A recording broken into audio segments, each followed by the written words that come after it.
Mañana tiene por título ¿Qué haces aquí? Y les decía, se basa en el libro de Primera de Reyes, capítulo 19. Vamos a estar viendo un poquito acerca de esto. Pero antes de comenzar, y si usted ya tiene este pasaje ahí ubicado, por favor ponga un separador o algo en su Biblia. Ciérrela por un momento, todavía van a tardar algunos minutos para que utilicemos ese pasaje. Ponga atención aquí al frente, cierre sus ojos y vamos a encomendar la predicación en las manos de nuestro Señor. Amoroso Padre Celestial, te damos gracias en esta mañana por la oportunidad de estar aquí en tu casa para comenzar esta semana y para ya casi terminar este año 2018, en el cual tú nos has guardado, nos has protegido, has sido fiel. Te damos gracias por eso. Y ahora ya en este momento de la predicación yo te pido que por favor, Padre, pongas en cada uno de mis hermanos un espíritu correcto para poder poner atención en lo que vamos a hablar en esta mañana. También te pido, Señor, por mí, para que yo pueda estar completamente alerta para comunicar las palabras que provienen de ti, de tu corazón, y que me uses, por favor, como un instrumento correcto y adecuado para predicar tu palabra. Muchas gracias, Señor, por esta oportunidad, y en esta mañana yo te pido que mis hermanos y yo también estemos atentos, que si alguien más ha de llegar, que lo traigas con bien, y que todos nosotros seamos llenos y bendecidos con el poder de tu palabra. Te pedimos esto, bendito Señor, por favor, en el nombre de tu Santo Hijo, en el nombre del Señor Cristo Jesús. Amén. Y como les decía en esta mañana, el mensaje tiene por título ¿Qué haces aquí?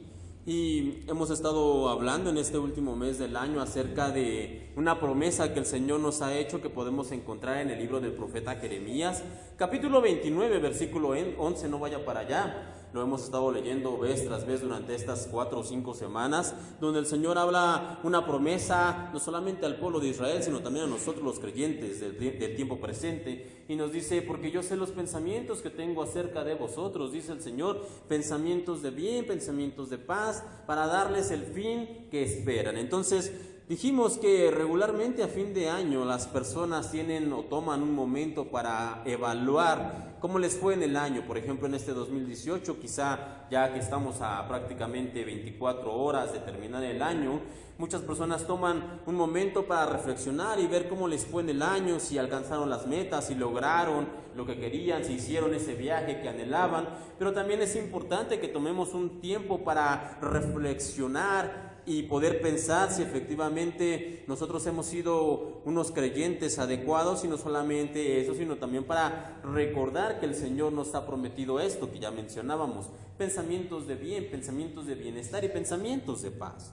Y pensando en esto, lo cierto es que muchas veces como creyentes en nuestro caminar como cristianos vamos a pasar por tiempos difíciles. Ya lo mencionábamos la semana pasada. En ocasiones caminar con el Señor nos va a traer decepción, porque no porque el Señor realmente nos decepcione, sino los que nos decepcionamos somos nosotros, porque las cosas no pasan como nosotros queríamos que pasaran. Dios tiene un plan distinto, y cuando nosotros vemos que no se están ejecutando las cosas como nosotros queríamos que pasaran, nos decepcionamos de Dios. Ahora, como decíamos también la semana anterior, eso no quiere decir que Dios ha fallado, para nada. Simplemente que nosotros no estamos viendo el panorama completo, ni hemos terminado de entender el plan de Dios. Pero también muchas veces en ese caminar como creyentes, ¿saben qué puede pasar? Puede pasar que podemos llegar a cansarnos, podemos llegar realmente a sentir una fatiga, no solamente emocional, sino también espiritual y física, de estar caminando con el Señor, porque de repente cuando estamos en alguna situación difícil, en algún problema, cuando el panorama no pinta bien, nos podemos preguntar si realmente Dios está pendiente de nosotros, si realmente Dios está en control. ¿Realmente Dios tiene cuidado de mí? Podemos llegar a preguntar. ¿Y para qué seguir en este camino cristiano si he perdido, y ponga ahí lo que usted quiera, si he perdido mi trabajo, o he perdido mi casa, o he perdido a mis padres, o a mi hermano, o a mi hermana? Usted puede tener ahí un montón de cosas que hemos perdido, y que de repente cuando estamos en ese momento de pérdida, en ese momento de oscuridad, en ese día de la duda, podemos llegar a cuestionar a Dios y decirle: Señor, ¿realmente vale la pena seguirte? Porque la verdad, yo ya estoy cansado. Estoy cansado de venir a la iglesia, estoy cansado de orar, de leer, de ser fiel, de servirte, de realmente obedecer o intentar obedecerte, pero yo no veo realmente resultados, yo no veo realmente que esto sea favorable para mí, me estoy cansando realmente de seguirte. Y yo sé que realmente algunos pueden decir, bueno, ¿puede acaso realmente un cristiano estar cansado? ¿Puede un cristiano cansarse de ser cristiano? ¿Puede un creyente cansarse de ser creyente? Y yo sé que muchas veces van a decir, bueno, por supuesto que no. Como si el hecho de creer en Dios nos envolviera en una especie de burbuja mágica y que las cosas de la vida no nos llegan, no nos pasan cosas malas, no tenemos dificultades, no tenemos aflicciones. Y las cosas es que realmente no suceden así. O yo no sé, usted no tiene usted pruebas, no tiene luchas, no tiene dificultades, no tiene momentos difíciles, no tiene situaciones en las cuales de repente pensamos y realmente creemos, es que creo que me estoy cansando. Y aunque no lo expresamos con esas palabras, porque muchos creyentes dirán, no es posible estar cansados de caminar con Dios. Pero no lo decimos, digamos, de manera honesta, lo decimos más bien porque no queremos ofender a Dios. Pensamos que Dios se puede enojar o se puede ofender si nosotros aceptamos la realidad y los hechos de que muchas veces nosotros como creyentes nos hemos cansado de ser creyentes. Nos hemos cansado de seguir a Dios y no lo queremos aceptar porque pensamos que Dios se va a ofender, pero realmente antes de ofenderse el Señor nos entiende. Dios no se ofende, Dios nos entiende. De hecho, en su palabra, Hebreos 4:15 dice, porque no tenemos un sumo sacerdote que no pueda compadecerse de nuestras debilidades. Nosotros pensamos que si aceptamos que nos hemos cansado, o como decíamos la semana anterior, que nos hemos decepcionado de Dios, o que estamos ya hasta cierto punto hartos de estar caminando, de estar caminando con Dios, y si nosotros lo aceptamos, pensamos que Dios se va a enojar, pero no, Dios no se molesta ni se enoja porque Él conoce que nosotros somos débiles, que nosotros somos solamente hombres. De hecho, otro versículo, Salmo 103:14, Salmo dice, pues Él sabe, hablando del Señor, Él sabe lo débiles que somos, se acuerda de que somos tan solo polvo.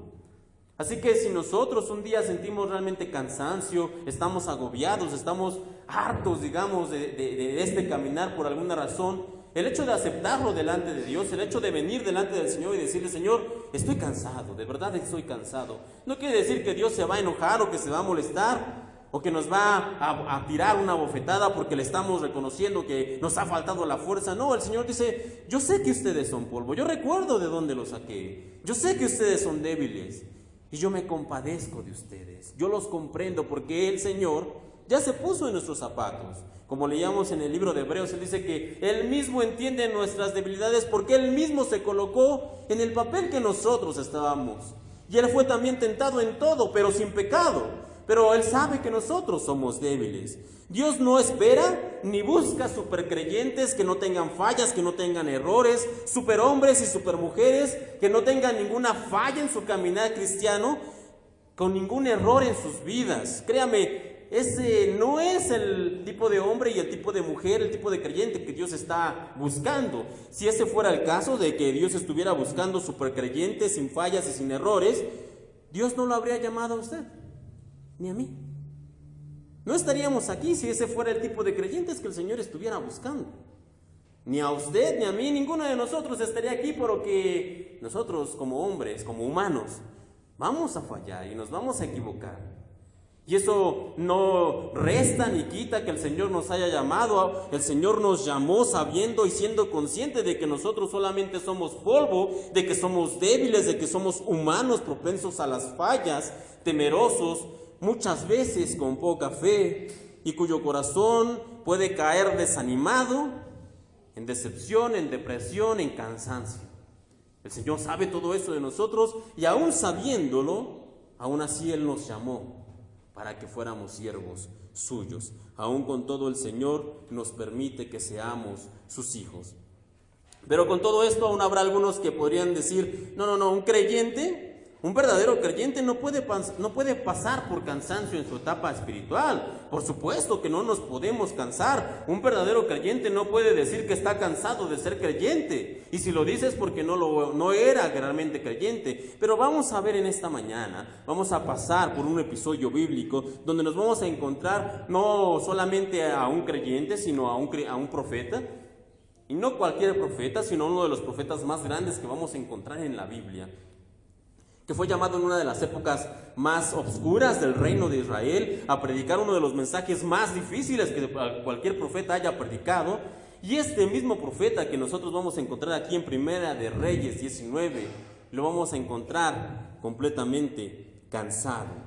Primera de Reyes capítulo 19, versículo del 4 al 9, por favor sígalo con la vista.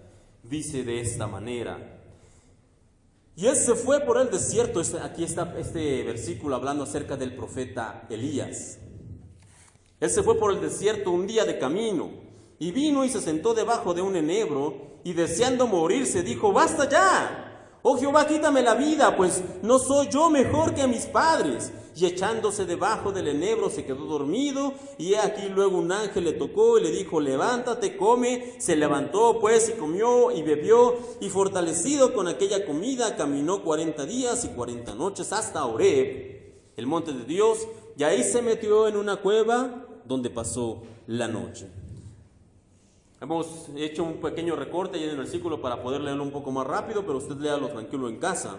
Pero aquí encontramos al mensajero de Dios, el gran hombre de fe, el poderoso Elías, que había hecho llover fuego del cielo, que había orado y que el cielo se había cerrado y no había caído lluvia por más de 3 años. Este es el mismo Elías, pero solamente que ahora está hundido no solamente en cansancio, sino también en una de las peores depresiones que podemos encontrar en todo el relato bíblico. ¿Y cómo puedo decir que estaba deprimido? Bueno, el trastorno como tal, la depresión, se dice que precisamente es un trastorno que se caracteriza básicamente por 4 cosas. Por una profunda tristeza, número 1, por un decaimiento anímico, por baja autoestima y por pérdida de interés por las cosas. Esos son los 4 situaciones básicas con las cuales se puede diagnosticar depresión en una persona. Y Elías no solamente está cansado de ser profeta, no solamente está cansado de servir a Dios, sino que también ese mismo cansancio ha producido en él una profunda depresión. Permítame revisar un poquito acerca de a qué me refiero, porque él está presentando los 4 síntomas básicos de la depresión. Primero que nada nos dice que es una profunda tristeza y un decaimiento anímico. ¿Cómo podemos ver esto? ¿Qué es lo que hizo Elías? Lo primero que le dice al Señor, le pide: quítame la vida. Elías está tan cansado y está tan triste, su estado anímico está tan decaído que lo que busca para el Señor es decirle: Señor, ya llévame, quítame la vida, ya no quiero estar aquí, basta, ya, me cansé, estoy tan cansado que ya no quiero nada, ya, llévame contigo, ya no quiero estar aquí en este mundo. Ese fue lo primero que estamos hablando. El segundo estado que dijimos para poder ver la depresión de Elías es una baja autoestima, y también lo presenta en el pasaje. Lo siguiente que Elías dice: no soy yo mejor que mis padres. En otras versiones dice: no soy yo mejor que mis antepasados. Y esto también nos habla acerca de una baja autoestima de Elías. Estamos hablando del profeta, estamos hablando de aquel que oró y el cielo se cerró por más de 3 años, aquel que hizo que el Señor mandara fuego del cielo. Y ahora está orando y está diciendo: yo no soy mejor que mis antepasados, los idólatras, los que adoraban a otros dioses. Yo no soy mejor que ellos. Elías está completamente con una baja autoestima, con una estima por los suelos. No solamente eso, sino que el cuarto síntoma es una pérdida de interés por las cosas. Primero que nada vemos que no tiene interés ni por comer ni por tomar nada. De hecho, prácticamente nos dice que llegó a un lugar, se echó y básicamente ahí se quería dejar morir. No quería comer, no quería tomar nada. Si no es que el Señor le manda un ángel, una nana celestial para que le diga: ándale, come, por favor, llévate algo a la boca, toma algo, Elías, no te dejes morir de hambre. Si no es que el Señor le envía a alguien, Elías se deja prácticamente morir de hambre. Y no solamente es la pérdida de interés, sino que después de esta insistencia, el relato nos dice que Elías efectivamente come y bebe algo, se fortalece y camina durante 40 días hasta llegar a un lugar llamado Oreb, un monte que también se conoce en la Biblia como el monte Sinaí, que es el mismo monte donde el profeta Moisés había recibido la ley de Dios. Este es el mismo monte donde el pueblo había adorado un becerro de oro y los levitas se habían levantado y se habían puesto como muro y habían matado a sus propios hermanos, y allí es donde el Señor toma a Aarón y a los levitas como parte del sacerdocio. En ese lugar es donde sucede todo esto. Y yo no sé ustedes, pero si yo hubiera sido Elías y estoy llegando al monte Oreb, lo primero que yo hago es saco la cámara, ¿dónde fue que Moisés recibió las tablas de la ley? ¿Dónde es que pasó lo de los levitas? Yo tengo interés por conocer, por saber, por ver por lo menos el lugar. Pero nos dice aquí el relato que lo primero que hace Elías al llegar al monte Oreb, el monte de Dios, como lo dice el relato bíblico, el monte Sinaí, lo primero que hace Elías es buscar la cueva más profunda, más negra, más húmeda que puede encontrar y meterse ahí a dormir. Ahora, si eso no es depresión, si eso no es cansancio, entonces no sé de qué estamos hablando. Elías está completamente cansado y deprimido. ¿Y de qué está cansado? ¿De qué está deprimido Elías? Bueno, de servir a Dios. El cansancio de Elías viene de servir al Señor. Elías se ha cansado de ser profeta. Elías está cansado de ser creyente. Y es que reitero, muchas veces en el caminar de un verdadero cristiano va a llegar el día en que nos vamos a cansar. Ahora, no estoy diciendo que esto esté bien, no estoy diciendo que sea algo loable o que tengamos que buscarlo, no, pero estoy diciendo la verdad. Como creyentes, muchas veces cuando vemos las pruebas difíciles, los días oscuros, como creyentes va a llegar un momento donde posiblemente nos vamos a cansar de seguir al Señor. ¿Y qué es lo que hace el Señor? Se enoja, se molesta con nosotros, nos desecha y nos dice que nunca más podremos seguirlo porque estamos cansados. No, el Señor nos entiende. Reitero, Él mismo lo dice: yo sé que ustedes son polvo, yo conozco sus debilidades porque las he compartido y me compadezco de ustedes. Y el Señor nos va a entender y el Señor nos va a ayudar, así como ayudó a Elías. El mismo Señor que tenía a Elías es nuestro Dios, y el mismo Señor que ayudó a Elías nos va a ayudar a nosotros. Así que, como les decía, cuando Elías llega, se mete a una cueva y se pone a dormir durante toda la noche. Y en toda regla, entonces podríamos decir que como Elías estaba en una depresión, Elías estaba en un cansancio absoluto, y alguno podría preguntar: ¿qué pasó? ¿Cómo es que un hombre como Elías termina ahí en una cueva, cansado de seguir a Dios, cansado de ser fiel, cansado de obedecer? ¿Qué es lo que pasó? Y la duda es absolutamente razonable. Tanto así que el mismo Dios hace la misma pregunta que nosotros podríamos hacer en esta mañana. Cuando Elías está en esa cueva, viene el Señor, nos dice el relato, continuando con este relato, Primera de Reyes 19:9. Y ahí se metió en una cueva donde pasó la noche. Y vino a él palabra de Jehová, el cual le dijo: ¿qué haces aquí, Elías? Así que la pregunta que nosotros hacemos es la misma pregunta que el Señor le hace al profeta: Elías, ¿qué haces aquí? Y la pregunta es: ¿qué pasó? Para entender cómo es que un hombre como Elías llega hasta este punto de estar cansado de seguir al Señor, tenemos que hacer un rápido repaso del camino que lo condujo hasta esa cueva. Y aunque no tenemos mucha información sobre el profeta Elías, de hecho solamente aparece prácticamente de la nada en el capítulo 17 de Primera de Reyes. No, antes de esto no hay ninguna mención de Elías, no se nos dice de dónde provenía, a qué familia pertenecía, quiénes eran efectivamente sus padres o su linaje. No tenemos ningún dato más allá de eso de Elías. Lo único que sabemos es que su ministerio se llevó a cabo durante uno de los periodos más oscuros de la historia de Israel. La idolatría había llegado a niveles nunca antes vistos, porque había un mal rey llamado Acab, y más que Acab, era su esposa, una mujer llamada Jezabel. Su esposa Jezabel había incitado al pueblo a que se volviera a la idolatría de dos ídolos, de dos dioses falsos, que era Baal y que era Acera. y había levantado templos y había levantado monumentos a estos ídolos y había contratado sacerdotes para que adoraran a estos ídolos. Tenía más de 800 sacerdotes que estaban al servicio de estos dos ídolos, Baal y Acera. Y no solamente eso, sino que se había implementado, por llamarlo de alguna manera, una política de cero tolerancia para las personas que quisieran servir a Dios o al Dios verdadero en este caso. Entonces, no solamente el culto al Señor estaba prohibido, sino que era castigado. Si usted quería servir al Señor, si usted quería realmente ser fiel a Dios, no es que estuviera solamente prohibido, sino que era castigado so pena de muerte. Entonces, en este ambiente, tanto político como espiritual, es que Elías comienza con su ministerio. Elías hace su aparición, les decía en Primera de Reyes 17, se presenta delante del rey Acab y le dice que el Señor lo ha enviado para darle un mensaje. El mensaje es que en Israel no va a llover de nuevo hasta que el mismo Elías se lo diga. Ese es el mensaje del profeta Elías. Y después de eso, después de dar este mensaje, Elías pasa los siguientes 3 años de su vida como un prófugo, siendo buscado no solamente en Israel, sino también en los reinos circundantes, en los reinos vecinos, pero no lo encuentran, no lo han encontrado porque el Señor lo escondió.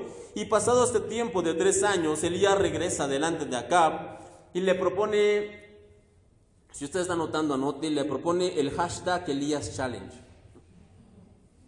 O otra forma de decirlo, el reto de Elías. ¿Okay? Anote por favor, eso es importante, va a ser examen. Hashtag Elías Challenge. Usted lo puede leer más tranquilo en casa, a lo que me refiero, en Primera de Reyes, capítulo 18. Dice de esta manera: viene Elías, se presenta delante del rey Acab y le presenta este reto, fuera de toda broma, sí es un reto. Le dice: mira, Acab, manda pues ahora a que todo Israel se congregue en el monte Carmelo, con los 450 profetas de Baal y los 400 profetas de Acera, los 2 ídolos que les mencionaba, que comen de la mesa de Jezabel. Entonces Elías, acercándose a todo el pueblo, dijo: ¿hasta cuándo vacilaréis vosotros entre 2 pensamientos? Si Jehová es Dios, seguidle; si Baal, id en pos de él. Y el pueblo no respondió palabra. Elías siguió hablándole al pueblo: solo yo he quedado como profeta de Jehová, mientras que de los profetas de Baal hay 450 hombres. Dénsenos pues 2 bueyes, y escojan uno ellos, córtenlo en pedazos y pónganlo sobre la leña, pero que no le prendan fuego. Yo prepararé el otro buey, y lo pondré sobre leña, y tampoco le prenderé fuego. Invocad luego vosotros el nombre de vuestros dioses, yo invocaré el nombre de Jehová. El Dios que responda por medio de fuego, ese es Dios. Aquí viene Elías y reitero, le propone un reto al rey, a los sacerdotes y al pueblo. No estén vacilando entre 2 caminos. O Dios es Dios o Baal es Dios, pero decídanse. ¿Y cómo es la manera en que vamos a decidir? Hagamos este reto, pues pongamos 2 animales, 2 bueyes en sacrificio, pongamos 2 altares, y el Dios que responda con fuego, ese es el verdadero Dios, es lo que propone Elías. Y después de esto, el pueblo estuvo de acuerdo y comienza el reto. Primero los sacerdotes de Baal y Acera preparan el altar, preparan el animal, lo cortan, lo colocan ahí y comienzan a invocar a su Dios o a sus falsos dioses. Durante muchas horas, nos dice el relato de la Biblia, que estuvieron invocando, de tal manera que estuvieron más de 6 horas intentando que estos falsos dioses mandaran fuego para que su holocausto fuera consumido, pero no pasó. Después de esto se nos dice que Elías comienza a burlarse de ellos y les dice: más fuerte, hablen a su Dios más fuerte, tal vez está ocupado, o tal vez está dormido, o tal vez no los escucha. Griten más fuerte. Estos sacerdotes comienzan a desesperarse, nos dice la Biblia, y lo que hacen es que comienzan a cortarse sus cuerpos para intentar, según ellos, atraer esta presencia y este poder de sus dioses. Pero los dioses de ellos no responden porque son dioses falsos. Después de todo esto, nos dice la Biblia que Elías toma un altar que estaba ahí ya derribado del Señor y coloca 12 piedras representando a las 12 tribus de Israel. Después de colocar esas 12 piedras, él coloca el animal encima, y después de colocar el animal, dice que cava una zanja alrededor del altar, cava una zanja, y después, a pesar de que estaban en época de sequía, él pide que traigan agua. Y llena toda esta zanja, moja todo el altar, moja el animal, moja la leña. Y después de esa situación dice que él viene, ora al Señor, invoca el nombre de Jehová y le dice: Señor, demuéstrales quién es el verdadero Dios. Muéstrales quién eres tú. Y el relato bíblico nos dice que el Señor envía fuego que no solamente consume el animal, sino que también consume la leña, consume el agua, y aún las piedras que estaban encima del animal son completamente consumidas por el fuego que Dios ha enviado. Y no obstante, esto no nos dice por qué Elías está en una cueva. Todavía no llegamos a esa parte. Esto es previo, unos días antes de que Elías haya terminado en esa cueva. Todavía no sabemos por qué. Y ese mismo día, después de que Elías ha propuesto este reto, nos dice el relato, continúa, que los hombres declararon: Jehová es Dios, Jehová es Dios. Todo el pueblo comenzó a declarar que Jehová era Dios. Apresaron a los profetas de Baal y de Acera, los llevaron a un río que estaba ahí cercano, y en ese río nos dice el relato que degollaron a todos los profetas. Después de todo esto, Elías habló con el rey Acab, le dijo que el Señor habría de enviar lluvia al pueblo una vez más, y unas horas después comenzó la lluvia en la nación de Israel. De nueva cuenta, el Señor envió la lluvia. Pero el relato no termina ahí. Uno de los mensajeros dice que fue con Jezabel, la esposa del rey Acab, y le contó todo lo que había pasado. Y entonces la respuesta de esta mujer, la respuesta de Jezabel, después de escuchar todo lo que había acontecido, de que sus profetas habían sido asesinados, de que los dioses que supuestamente ella adoraba eran falsos dioses porque nunca respondieron, y de que el verdadero Dios se había hecho presente por medio de fuego, a pesar de que ella había escuchado todo eso, su respuesta es la siguiente: Primera de Reyes 19:2. Así me hagan los dioses y aún me añadan, dice Jezabel, si mañana a esta hora yo no he puesto a tu persona, Elías, como a uno de ellos, como a uno de esos profetas que mataron. Y entonces, ¿qué podríamos concluir? Entonces Elías tuvo miedo, por eso se fue a la cueva, ¿no es cierto? Elías seguramente tuvo miedo, por eso es que termina hundido, cansado y deprimido en una cueva. Y la respuesta es sí y no. ¿Por qué sí y no? Bueno, sí por una parte, ¿por qué? Porque cualquiera con 3 neuronas en la cabeza, de verdad, va a tener miedo si una persona poderosa como Jezabel, no solamente poderosa sino malvada y sanguinaria, te amenaza de muerte. No es que Elías no confiara en Dios, por supuesto que él creía en el Señor y él sabía que el Señor lo podía cuidar, pero Elías seguía siendo humano y como humano tenía sentimientos humanos. Y el temor es uno de los sentimientos normales que podemos nosotros experimentar. Y Elías, al ver que su persona había sido amenazada de muerte, por supuesto que también tuvo miedo. Por eso es que le decía por una parte sí y por otra parte no. ¿Por qué? Porque él sabía que Dios cuidaba de él.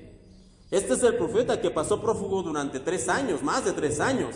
Y durante esos años el Señor lo alimentó de diferentes maneras. Incluso terminó enviando cuervos a alimentar al profeta. Entonces Elías, no es que a la primera de cambio se le olvidó todo lo que el Señor había hecho por él y salió huyendo, corriendo porque tenía miedo.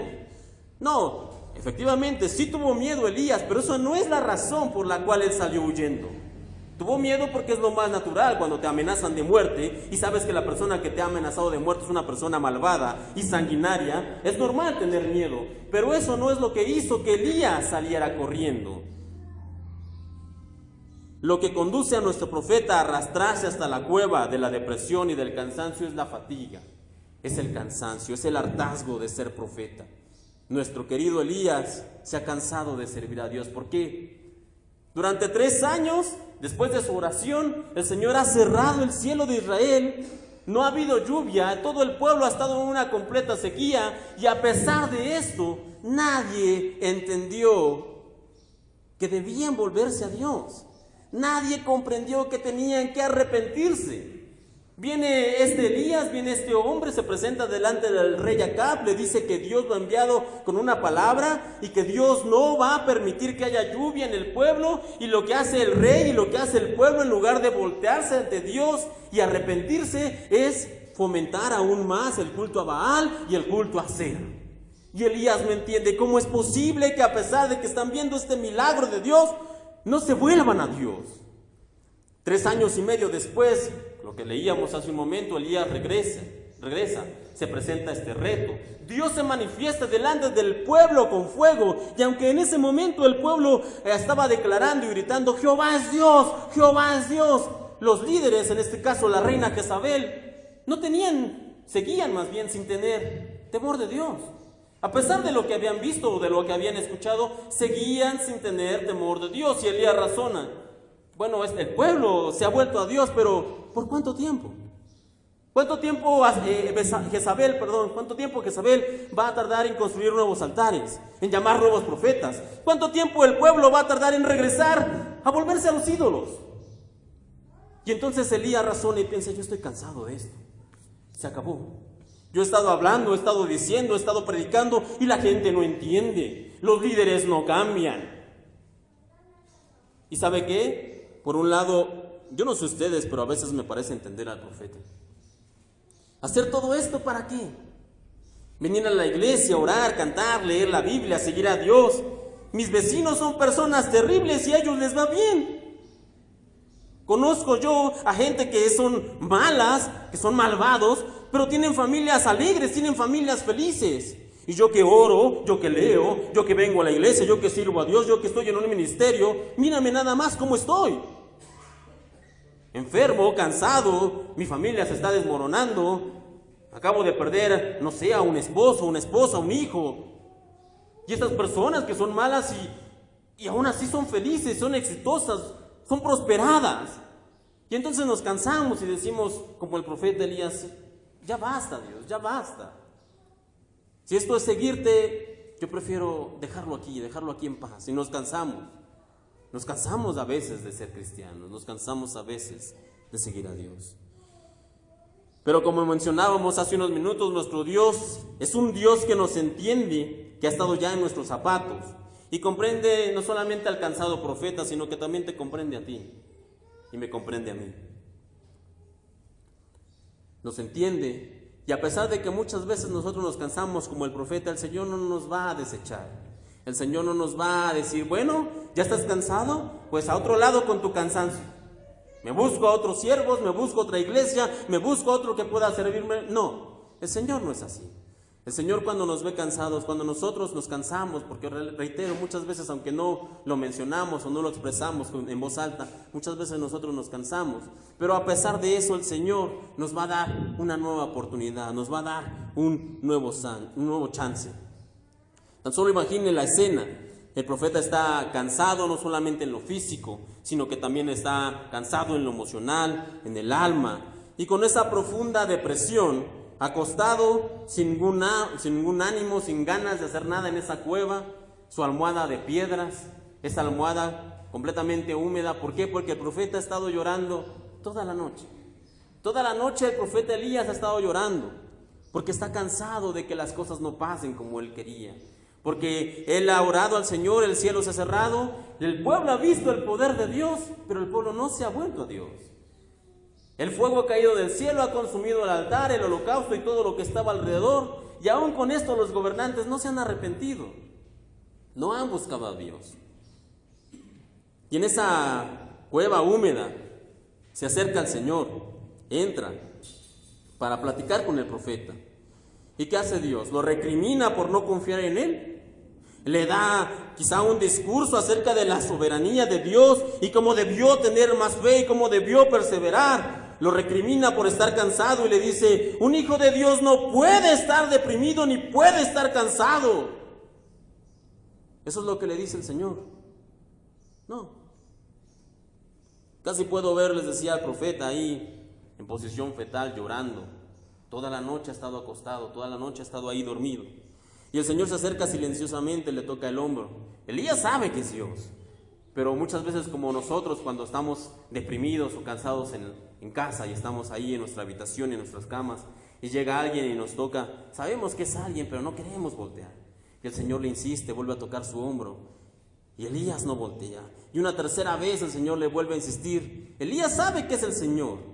Y por fin se voltea y aunque no puede ver su rostro, aunque no puede ver el rostro de Dios, Elías escucha. ¿Y qué son las palabras? ¿Cuáles son las palabras que escucha el profeta Elías? ¿Acaso es un ¿qué haces aquí? Como un grito de enojo?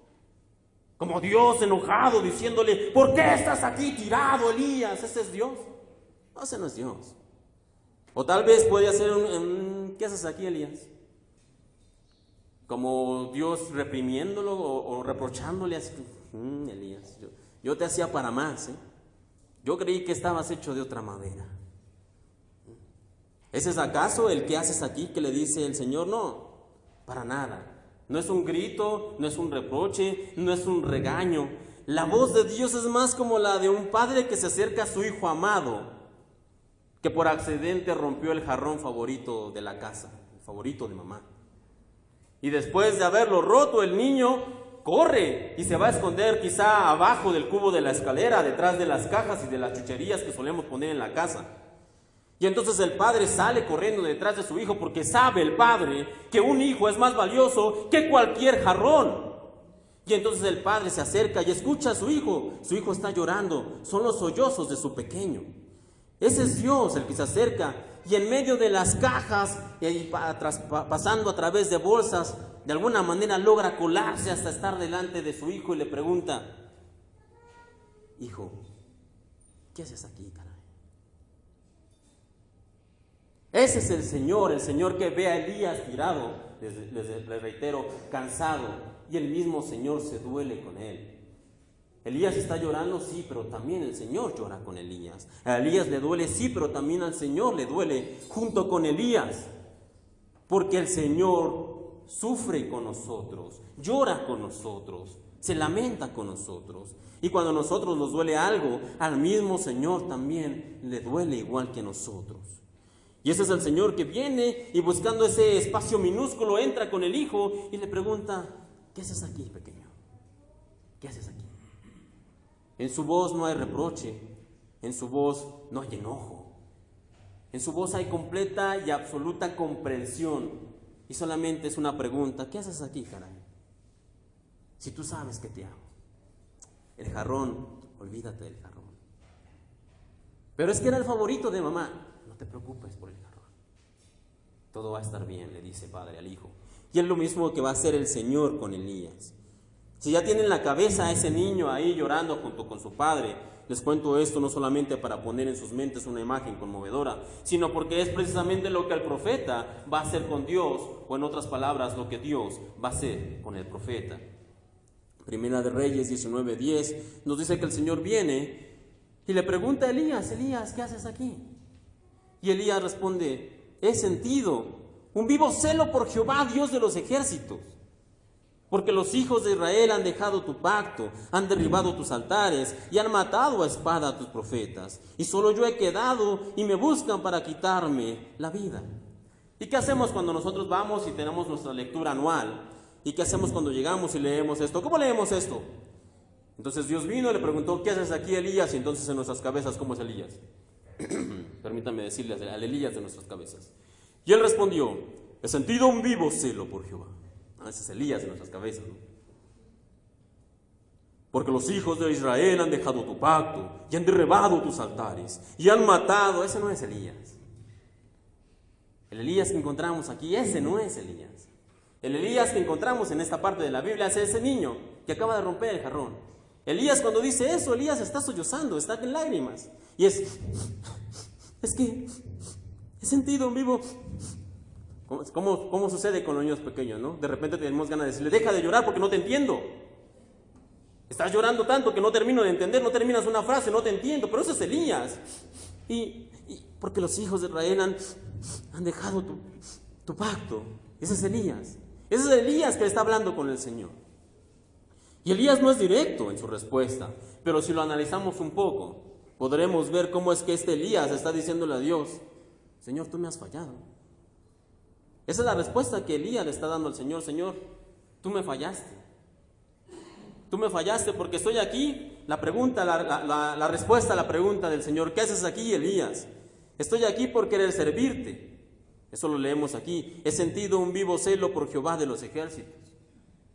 Estoy aquí porque mis hermanos de Israel se han alejado de ti. Eso lo leemos aquí: los hijos de Israel han dejado tu pacto. Estoy aquí porque tus otros profetas han sido asesinados. Esto lo leemos aquí: han matado a espada a tus profetas. Y por último, estoy aquí porque soy el último de los tuyos y ahora me buscan para matarme.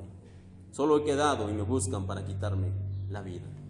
Y entonces Elías, aunque de una manera muy poética, muy diplomática, le responde al Señor y le dice: Señor, ¿cómo me preguntas qué hago aquí? Yo estoy aquí por tu culpa. Estoy aquí porque me fallaste, estoy aquí porque me quedaste mal, o al menos eso sucede en la cabeza de Elías. Y muchas veces nosotros somos como Elías. Pensamos que Dios nos falló, pensamos que Dios tendría que haber actuado, que tendría que haber hecho, que tendría que haber llegado en el último momento, que tendría que haber sanado a mi padre, que tendría que haber ayudado a mi hermana, que tendría que haber protegido a mis hijos, pero me fallaste. Cuando yo oraba, cuando yo venía a la iglesia, cuando yo te pedía que los cuidaras, tú me fallaste. Y ahora estoy aquí cansado de ser cristiano. ¿Por qué? Porque tú no respondes, porque tú no me ayudas, porque tú prometes una cosa, pero al final del día muchas veces pareciera que no lo cumples. Y nos cansamos muchas veces, de verdad, de ser cristianos. Pero nada más lejos de la realidad, nada más allá, lejano de lo que realmente sucede, porque Dios nunca nos ha fallado. A veces parece, de repente las circunstancias parecieran reflejar que Dios nos ha fallado, pero Dios no nos ha fallado. ¿Y qué es lo que hace el Señor cuando es con esta respuesta de Elías? Se enoja, se molesta. Dice, no, Elías, ya hasta aquí. No, les digo, el Señor no se enoja porque muchas veces nosotros nos cansemos. Dios no se molesta porque nosotros sintamos de repente que Él nos ha fallado o que nos decepcionemos de Él. Por supuesto que no. Lo que pasa es que somos nosotros muchas veces los que no expresamos realmente lo que sentimos. Queremos hacer creer a Dios que estamos bien, que todo está correcto. Y no vamos delante del Señor y somos como el profeta Elías y le decimos, Señor, de verdad yo estoy cansado. Señor, lo que pasa es que es esto y esto. Porque pensamos que Dios se va a enojar, que Dios se va a molestar si nosotros somos honestos o si somos sinceros delante de Él en oración. Le decimos que algo no nos parece, que algo nos molesta, que algo nos ha enojado. Pero tenemos que hacer como el profeta y tenemos que ir en oración y tenemos que ir delante de Él para expresarle que estamos cansados, que estamos molestos, que estamos fatigados, que estamos deprimidos, y entonces Él va a actuar.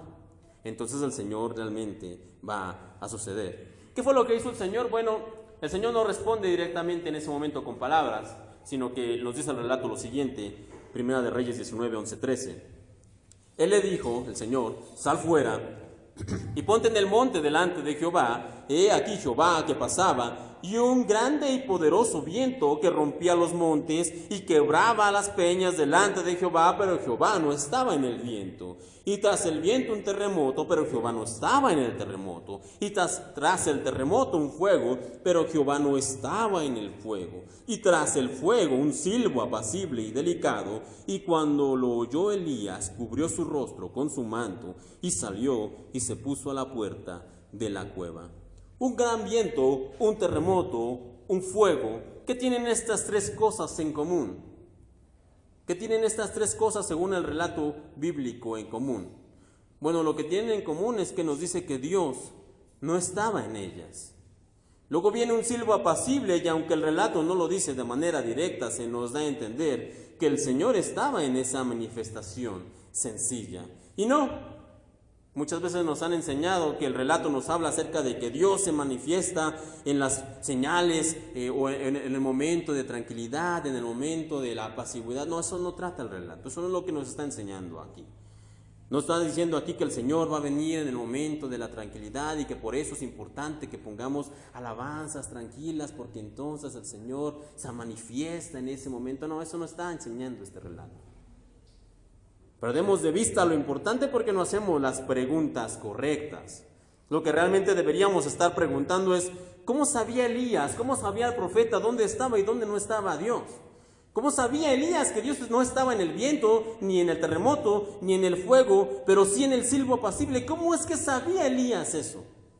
Esa es la pregunta que realmente deberíamos estar haciendo. No es que si Dios se manifiesta en los grandes terremotos o en las grandes manifestaciones, o si se manifiesta en el silbo apacible. No, el relato no está hablando de eso. Lo que realmente deberíamos estar preguntando es cómo Elías sabía dónde estaba y dónde no estaba Dios. Y la respuesta es muy sencilla, porque Elías buscaba a Dios de continuo. Se había vuelto algo tan innato en la vida de Elías, estar buscando a Dios en diferentes cosas, que él sabía cuando estaba Dios en algo y cuando él no estaba, porque él constantemente estaba buscando a Dios. Y Elías creía que por medio de las señales El pueblo se arrepentiría y creería, pero el Señor por medio de esto le va a hacer entender al profeta que no importa cuántas sequías mande, o cuántos grandes vientos o terremotos o fuego del cielo, si el pueblo no lo está buscando a él, como sí lo hace el profeta, las señales no van a convencer al pueblo. Lo que le está diciendo Dios a Elías sin palabras es: Elías, yo ya te mandé con una gran sequía, y el pueblo no entendió. Te podría volver a mandar con un gran viento, o con un terremoto, o con fuego, pero el pueblo no va a entender, porque el pueblo no me está buscando. Así como tú me buscas, el pueblo no me busca. Ni el pueblo, ni los gobernantes, ninguno de ellos me está buscando. Elías, las señales no van a funcionar. Las señales y los milagros no cambian el corazón de las personas, porque creer en Dios realmente es una cuestión de fe, no es una cuestión de señales ni de milagros. ¿Y por qué les digo esto? Porque muchas veces nosotros venimos aquí y pedimos al Señor señales y le decimos: es que si mi hija tuviera un trabajo, o si mi yerno encontrara esto, o si mi padre o mi tío o mi prima fueran sanados de la enfermedad que tienen, entonces habría algo, pasaría algo, ellos creerían, nosotros solemos pensar, ¿cierto? Pero la verdad es que las señales, los prodigios, las cosas como estas no cambian el corazón de las personas. La verdad es que todas estas señales no van a hacer que tu hijo o tu primo o tu tío vayan a creer en el Señor, porque creer en el Señor es una cuestión de fe, es una cuestión realmente de querer creer en el Señor. Así que el Señor le va a mostrar a Elías dos cosas. La primera ya la vimos, es que las señales no hacen la diferencia. A pesar de que el Señor pudiera mandar de nuevo a Elías con otra sequía, o con un terremoto, con fuego, con viento, las cosas no iban a cambiar.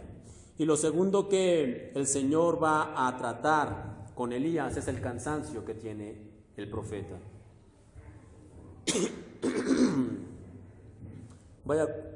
Vaya conmigo, perdón.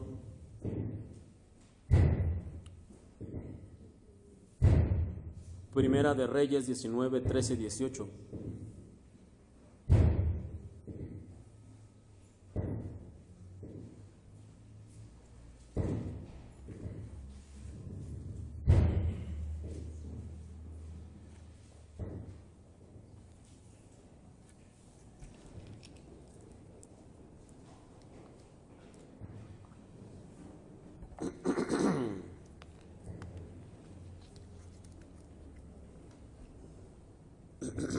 Primera de Reyes.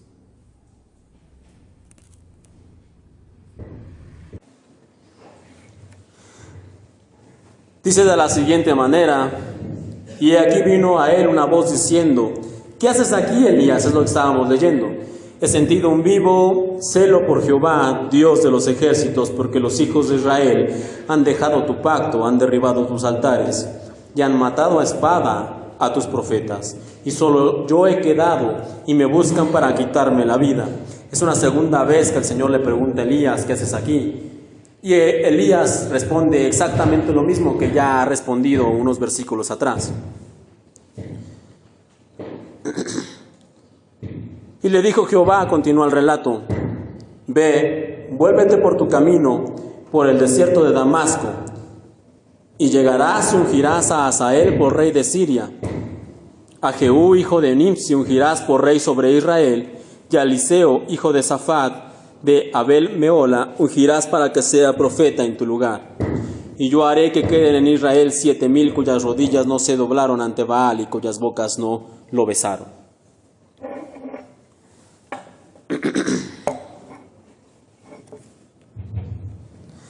A primera vista, esta lectura no nos dice mucho, pero si nos detenemos un poco podremos mirar cómo el Señor ya comienza a ocuparse de las cargas que oprimían al profeta Elías.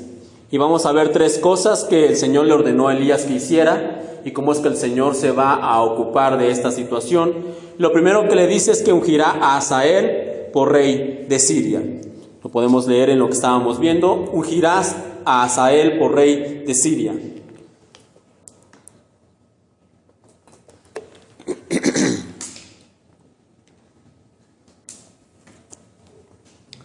Y aunque aquí no nos lo dice en este momento el relato, más adelante usted podría leerlo.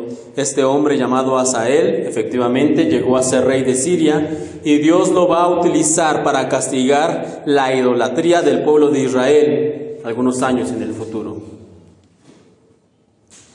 Después continúa diciendo el relato y le dice: a Jehú, hijo de Nimsi, ungirás por rey de Israel. Jehú más adelante acabaría con la descendencia de los malos gobernantes que había en Israel, que habían perseguido a Elías, y lo más importante, en sus manos caería Jezabel, quien había matado a los profetas del Señor, que había amenazado a Elías y que había vuelto el corazón del pueblo a la idolatría. Y antes de ver el último punto, que el Señor va a hablarle a Elías, vamos a ver cómo el mismo Señor va a traer consuelo y ánimo al corazón del deprimido profeta. Y al final de lo que leíamos le dice el Señor: yo haré que queden en Israel 7,000 cuyas rodillas no se doblaron ante Baal y cuyas bocas no lo besaron. 7,000 hombres se habían guardado de no caer en la idolatría. Elías creía que era el último en el camino del Señor. Elías pensaba que realmente él era el último que quedaba y que sobre sus hombros estaba cayendo toda la esperanza del pueblo de Israel. Él creía efectivamente que él era el último. Pero el Señor termina su relato, o lo que le está diciendo a Elías, diciéndole: Elías, hay 7,000 personas en Israel que aún no se han inclinado ante Baal ni ante los ídolos. No han doblado su rodilla ni lo han besado. Y aunque el Señor no se lo dice de manera directa, y siempre el Señor va a cuidar que nuestro corazón no se engrandezca ni se infle, siempre nos va a mantener humildes el Señor. ¿Por qué le muestra o por qué le dice esto el Señor a Elías? ¿Por qué le habla acerca de 7,000 que han permanecido fieles? ¿Por qué creen que habían permanecido fieles estos 7,000? Ya no había profetas, ya no había quien predicara, solamente había uno que continuaba llevando el mensaje del Señor. ¿Y ese uno quién era? Elías. Entonces, de una manera indirecta, el Señor le está diciendo: Elías, aquí está el fruto de tu trabajo. Tú pensabas que ya no valía la pena continuar. Tú estás cansado de ser profeta y de predicar porque según tus números, según tus cuentas, no hay resultados. Pero Elías, a través de tu trabajo, a través de lo que has hecho, a través de que tú te has mantenido fiel, hay otros 7,000 que continúan siendo fieles. Elías, tu trabajo no ha sido en vano. Aunque tú en este momento no veas los resultados, aunque tú en este momento no veas que a parecer que estoy orando por mi padre, o estoy orando por esa persona, o estoy pidiendo por esa situación, y aunque tú no veas aparentes resultados, tú no sabes cuándo el Señor va a responder. Tú no sabes si siquiera el Señor ya ha respondido, así como lo hiciera con el profeta Elías. Y finalmente, la tercera cosa que el Señor le va a mostrar a Elías, le dice: y a Eliseo, hijo de Safat, de Abel Meola, ungirás para que sea profeta en tu lugar. Y esta es quizá la más sorprendente y extraña de las tres cosas que el Señor le va a mencionar a Elías. Recordemos que el profeta ha llegado ya cansado y abatido al monte Horeb, al monte del Señor. Y allí en ese monte el Señor le ha mostrado señales, ha hablado con él, le ha prometido castigo para los infieles, muerte para los malos gobernantes, le ha dejado ver el fruto de la labor del profeta. Y cualquiera pensaría que lo que ahora sigue son 3 palmadas en la espalda de Elías, y que el Señor le diría: adelante Elías, ya viste las cosas, yo ya te prometí un nuevo gobernante, ya te prometí que castigaré la idolatría, ya te he mostrado el fruto de tu labor. Síguele, muchacho, adelante. 3 palmadas en la espalda y Elías: no sea nena, adelante, continúe. Cualquiera de nosotros pensaría que el Señor le diría eso a Elías. Pero aunque Elías ha sido fortalecido, aunque el Señor le ha dado descanso, aunque el Señor le ha dado fortaleza, pareciera casi que estamos viendo un intercambio de un partido de fútbol. Entra, o mejor dicho, sale el número 17, Elías el tisbita, y entra con el número 19, Eliseo, hijo de Safat, ¿no? Parecía casi que estamos viendo un relevo de partido de fútbol. ¿Por qué? Porque a veces descansar en el Señor implica eso, descansar. A veces descansar en el Señor implica precisamente eso, descansar. Y Dios no se enoja porque entre un relevo, como lo vemos aquí con Elías. El Señor no le recrimina ni le reprocha a Elías que se ha cansado y que ha venido a hundirse en la cueva de la depresión en el monte Horeb y que él pensaba y esperaba más de Elías. No, el Señor no se molesta con Elías. El Señor le muestra que va a poner un rey para castigar la idolatría del pueblo de Israel, que va a poner otro rey para que elimine a los malos gobernantes del pueblo, y que también le muestra el fruto de su trabajo con 7,000 fieles. Y después viene con Elías y le dice: Elías, yo sé que estás cansado y no te preocupes, vamos a hacer un cambio, que venga tu relevo, que venga Eliseo. Y el Señor no se molesta con Elías, no lo desecha, no lo hace a un lado. El Señor le dice: está bien, Elías, ¿estás cansado? Pongamos a alguien en tu lugar, no hay problema. Dios no se enoja, Dios no se molesta. El problema es que, les decía, a veces nosotros, por ejemplo, estamos en algún ministerio y aunque ya estamos cansados, no queremos aceptarlo porque creemos que Dios se va a enojar, porque se va a reconocer porque se va a molestar, se va a enojar porque nosotros reconocemos que somos débiles. La pregunta es: ¿cómo creen que Dios se va a molestar porque nosotros reconocemos que somos débiles delante de Él? ¿Por qué se molestaría? ¿Por qué se enojaría Dios? No pasa solamente en el ministerio, también pasa a veces en el trabajo o en la escuela, incluso en la familia. Llega a haber momentos en los que nos cansamos. Pero lo primero que debemos hacer nosotros para permitir que el Señor trabaje en nuestra vida cansada es reconocer que estamos cansados, así como lo hiciera Elías.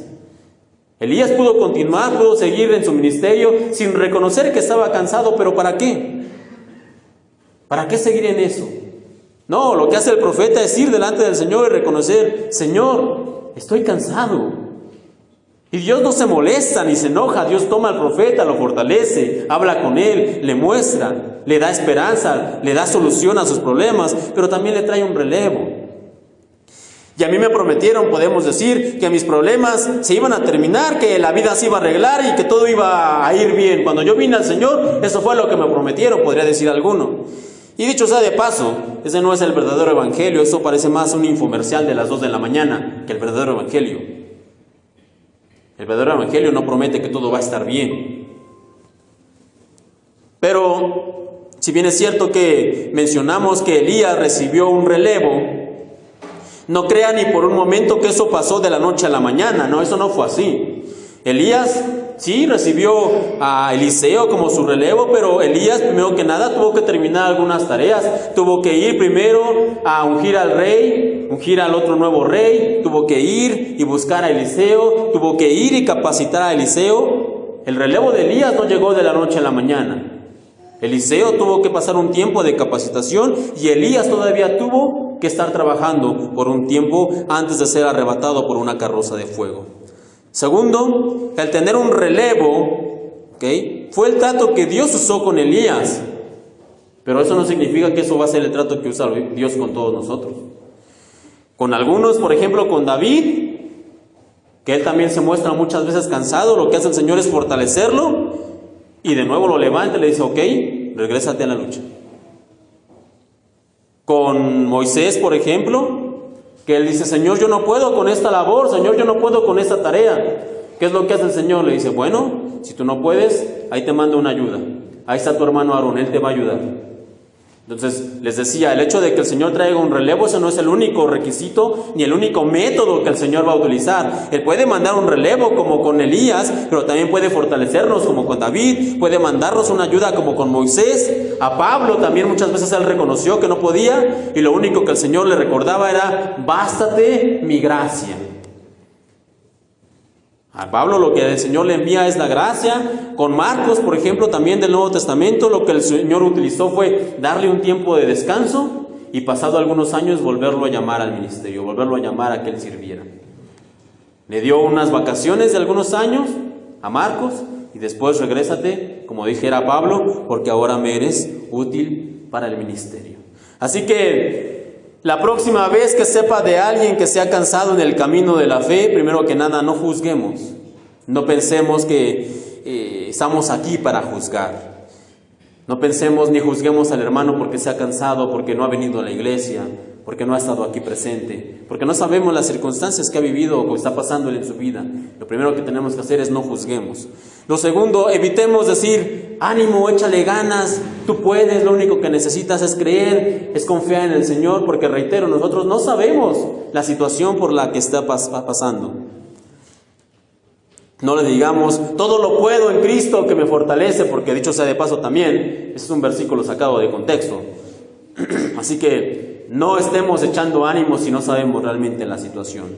Lo que tenemos que hacer y lo mejor que podríamos hacer es que recordémosle que lo que tiene que hacer es ir delante del Señor y decirle, Señor, estoy cansado, estoy fatigado, estoy deprimido, no entiendo por qué están pasando estas cosas, ¿qué tengo que hacer? ¿Qué quieres hacer tú conmigo? Recomendémoslo que vaya en oración. Y el trato que el Señor tenga con cada uno de nosotros de manera individual, bueno, ya lo tendrá. Algunos el Señor los fortalecerá, algunos el Señor les dará descanso, algunos el Señor les dará gracia, algunos el Señor les enviará ayuda, algunos el Señor les va a enviar un relevo. El Señor sabe lo que es mejor para cada uno de nosotros. Así que lo que tenemos que hacer, lo que no tenemos que olvidar más bien es que no debemos hacernos pasar o creernos los supercreyentes, que nunca tenemos fallas, que no vamos a estar cansados, que no vamos a estar debilitados. Eso no sucede, eso no pasa realmente. Cuando usted se sienta cansado en el Señor, vaya con Él y dígale, Señor, estoy cansado, Señor, estoy deprimido, Señor, hoy yo no puedo, Señor, hoy no quiero ni siquiera levantarme, pero vengo delante de ti para que tú me ayudes, para que me fortalezcas, para que me des tu gracia, para que me envíes una ayuda, para que me envíes un relevo inclusive, para que me envíes un apoyo, para que me des un tiempo de descanso. Y el Señor hablará con cada uno de nosotros lo que cada uno de nosotros nos corresponda.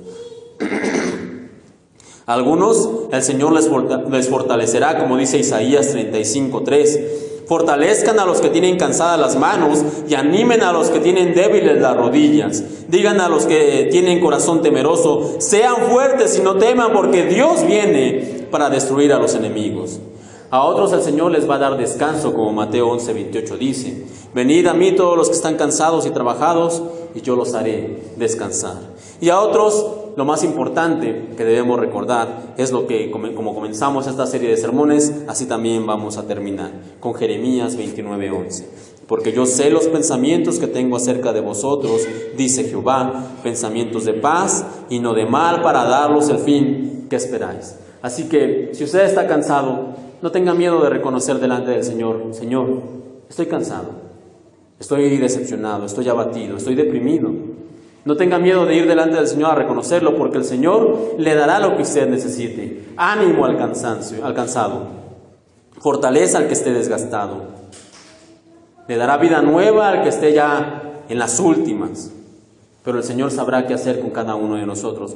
¿Qué es lo que tenemos que hacer nosotros? Ir con el Señor. No se nos olvide que nosotros tenemos que ir con el Señor.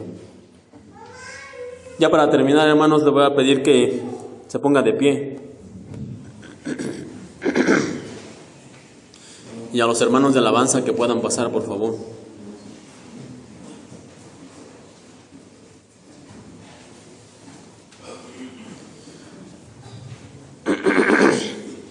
Y vamos a hacer una oración. Luego de la oración, los hermanos van a entonar el canto.